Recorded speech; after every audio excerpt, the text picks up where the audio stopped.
Some stories are so absurd, they sound like they were written for a sitcom. But what happened to me was all too real, and trust me, no amount of preparation could have softened the blow of witnessing someone's entitlement crash headfirst into government-protected land. I've lived in my home for 8 years. It's a quiet place tucked just outside a small town, not the kind of area you'd expect drama from. The house itself isn't remarkable, but there's something unique about it, something most people wouldn't notice unless I told them. The front lawn isn't technically mine. The strip of land in front of my house, about 25 feet deep and spanning the width of the property, is actually federal property. It's not a mistake, nor is it something I'm squatting on. It's legally designated as part of a National Historic Trail under the care of the National Park Service. Decades ago, this area was part of an old pioneer route, and while the neighborhood eventually formed around it, the trail itself was preserved as a historical remnant. My house, built long after the designation, simply happens to face it.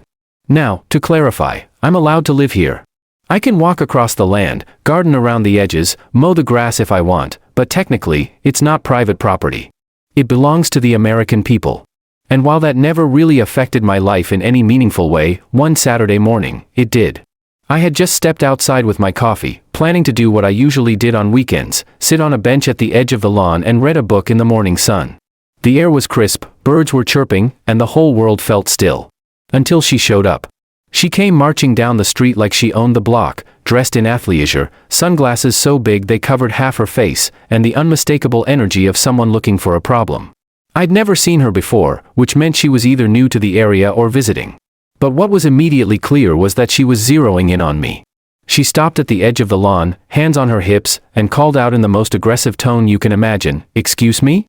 What do you think you're doing?" I looked up from my book, completely thrown off. Sitting?" I replied. "This isn't your property," she barked.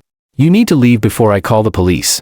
Now, I don't usually engage with confrontational strangers, especially when they're leading with threats, but something about the situation was just too ridiculous.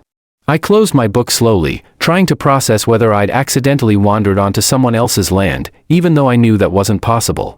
"Ma'am," I said, as calmly as I could, "this is the front of my house." She scoffed. "That doesn't matter. This is clearly public property. I walk by here all the time, and you're not allowed to claim public space for yourself." At this point, I was half amused, half confused. Technically, she was right, it was public property. But her conclusion was hilariously backwards. I wasn't claiming public land for myself, I was quietly existing on a federally protected trail that just so happened to start at my mailbox.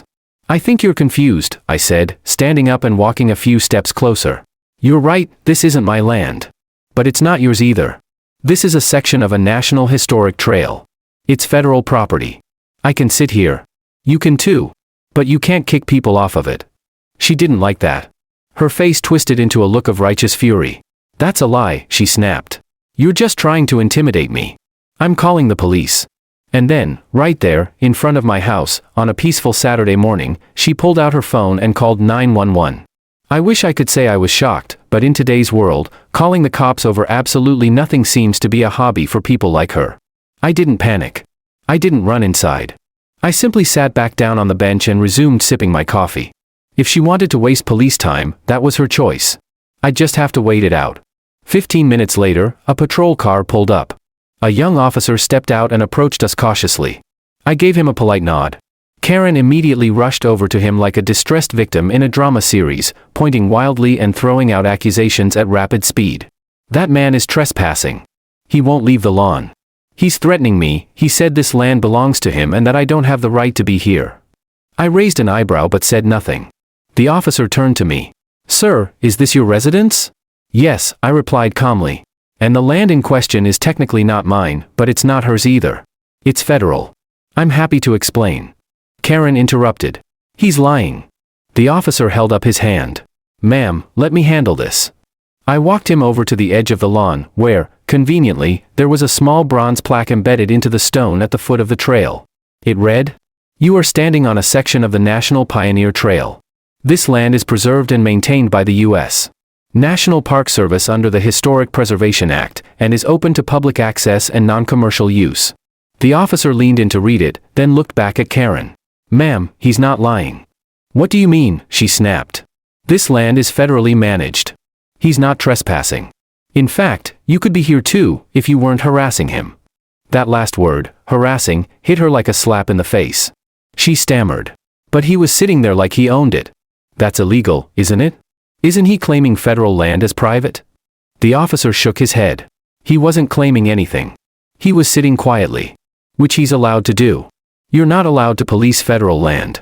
Especially not on someone else's doorstep. For a moment, it looked like Karen might explode. Her face turned red, then pale, then red again. She opened her mouth like she wanted to argue, then shut it just as quickly. With an angry huff, she spun around and stormed off, muttering something about calling the mayor and this isn't over. The officer apologized for the inconvenience, said he gets calls like this more often than people would think, and left. I waved him off, went back to my bench, and finished my now cold coffee. You'd think that'd be the end of it, right? Wrong. The next day, I came outside to find a note taped to my mailbox. It wasn't signed, but I didn't need to be Sherlock Holmes to figure out who it came from. It read, "Enjoy your little power trip. But some of us actually care about the law. Don't get too comfortable." I chuckled. Not just because it was ridiculous, but because, and here's the real kicker, I work for the Parks Department. I've spent the last 6 years documenting historical trails and coordinating with the National Park Service on preservation efforts. That little strip of grass in front of my house? I helped file the documentation to protect it. So, in one of the most ironic plot twists imaginable, Karen tried to weaponize the law against me on federal land, without realizing she'd picked a fight with the guy who helped write the rulebook. Now, I could have escalated. I could have reported her for filing a false police report. I could have taken the note to local law enforcement. But I didn't. Because some people don't need punishment. They need to be left alone to stew in their own embarrassment. In the weeks that followed, I noticed she stopped walking by. Or if she did, she crossed the street before reaching my lawn. I never confronted her. Never followed up. I figured the plaque had spoken louder than I ever could. The entire ordeal taught me something valuable, not just about entitlement, but about the quiet power of staying calm. About letting the truth, and sometimes a little bronze plaque, do the talking. Because the louder someone yells, the more obvious it is they've already lost control. Karen came in loud, indignant, and self-righteous. She walked away silent, embarrassed, and ignored. And me? I got to enjoy my coffee in peace, on a national treasure.